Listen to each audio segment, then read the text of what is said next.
Okay, what is happening here?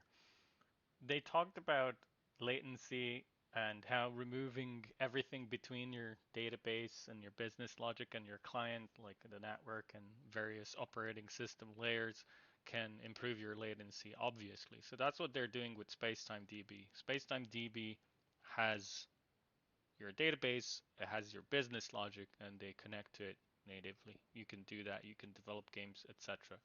And then they're doing exactly what you're not supposed to do with the competition. So they get a database like Postgres and they put a bunch of stuff in front of it instead of directly connecting to it. So this got me curious and I cloned their repo, which is linked from their keynote. And I've been running a bunch of benchmarks here. If you look at the README, it is as simple as npm install npm run demo. So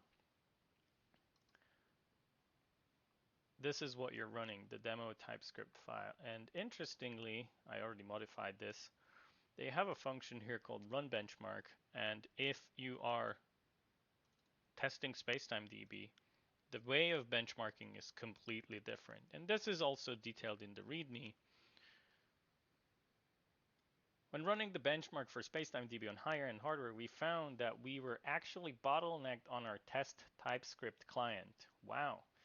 No surprise there. So when they're testing SpacetimeDB, instead of benchmarking SpacetimeDB from this test TypeScript client, they are running the benchmark from a custom Rust client. So to get the absolute most of the performance of SpacetimeDB, we wrote a custom Rust client that allows us to send much larger amount of requests we could otherwise. We didn't do this for the other backends databases as they maxed out before the client.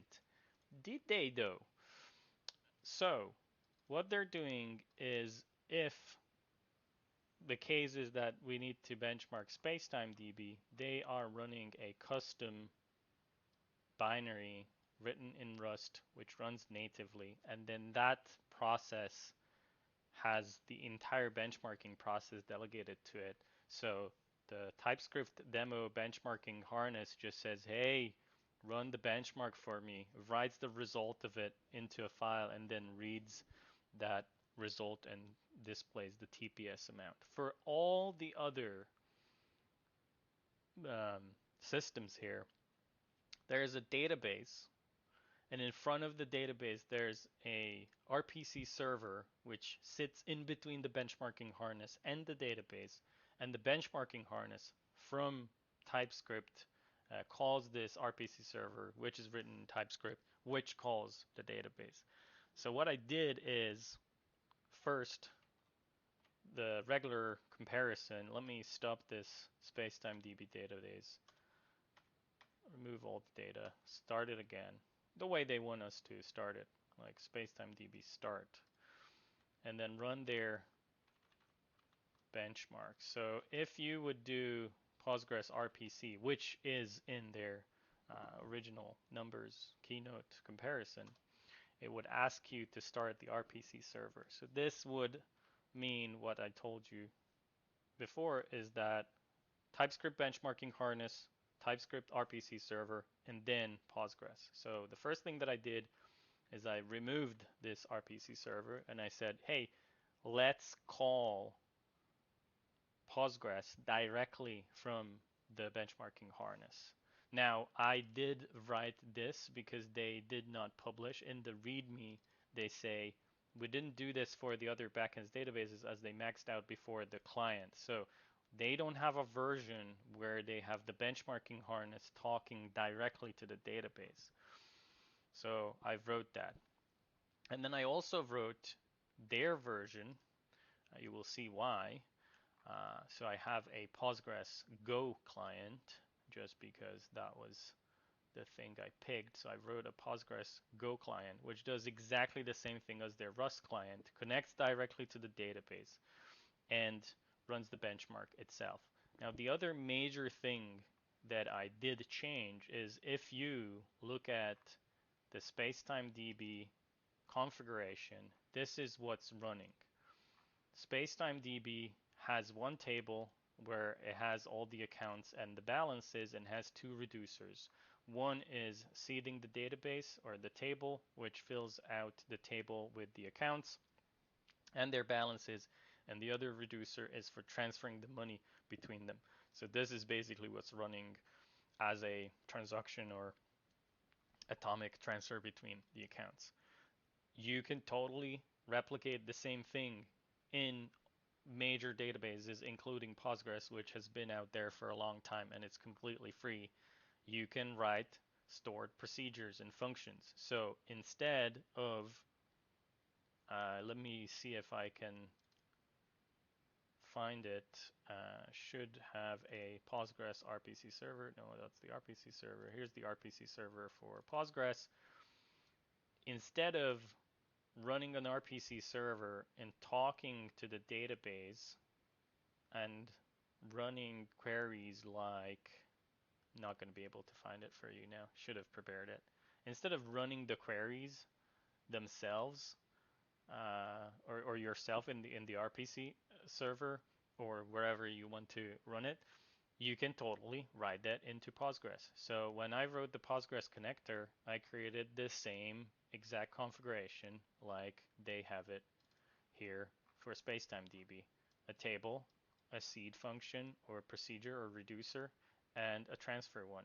So create the table, create the hash index on it, create a seed procedure to fill the accounts, and this easy peasy stored procedure for transferring between two accounts.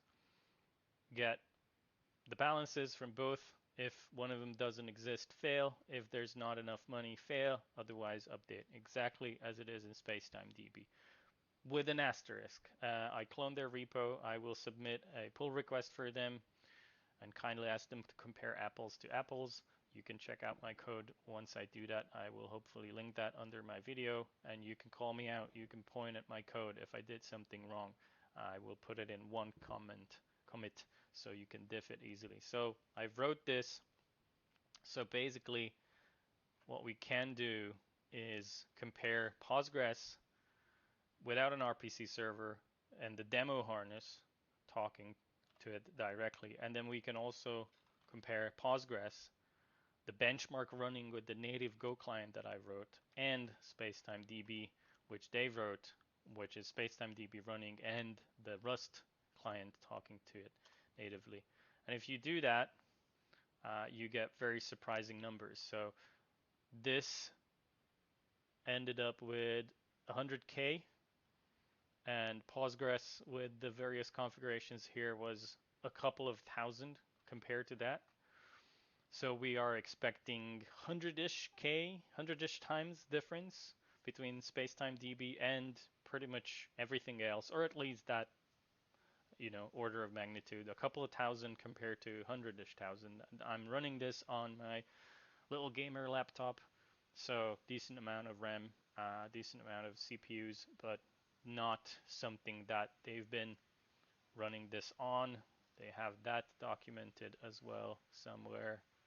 Um, Server machine, client machine. Yeah, they're running it on different machines as well. So I'm running it on the same machine. I have Chrome and the background, etc. So huge amount of memories. I don't have this amount of memory. I don't have this amount of CPUs. So we don't expect that much. But if you look at the results, I can get Postgres up to 156 TPS, which is even higher than their number running on bigger machines. SpacetimeDB maxes out with the native client running the reducers on the database at 42. So that's already at least a 3x difference. And then you can see even removing the RPC server from between the benchmarking harness and the database increases at least 2 or 3 times the throughput. And yeah, obviously, this is true that Postgres compared to no RPC is 14 times faster, but this is the interesting part that this is at least 3 times faster. So yeah, compare apples to apples and know your architecture and know what you want to do before doing